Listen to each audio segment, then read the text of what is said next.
I've already seen some questions in the chat from Jake about it. Yeah, in the end, there wasn't anything Emma could do against Iga on clay, because Iga won 6-1, 6-2 in about an hour and 20 minutes. It certainly wasn't it wasn't a domination in that it wasn't done in under an hour, but watching that match, there was just this sense that like Emma was doing her best and she was winning the odd point, and making life difficult occasionally. But Iga had the tools to overwhelm her on clay, and that was pretty clear from that match, and was probably the most likely outcome of that match, to be honest. I think it was like the only outcome, really. Yeah.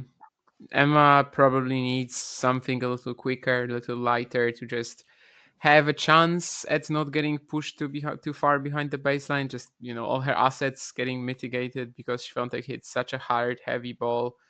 Also, another matchup where like Iga is still gonna be like struggling to keep it in the court, or is just gonna be forced to ball bash. No, not really either.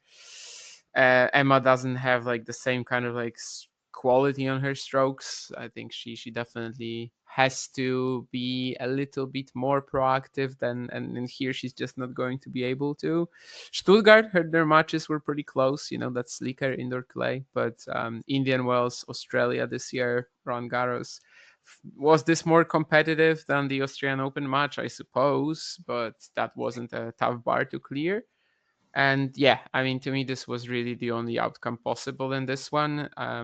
Emma, like I saw some comments that like, Emma is rounding into form and Iga is still looking for it, but there are still levels to it.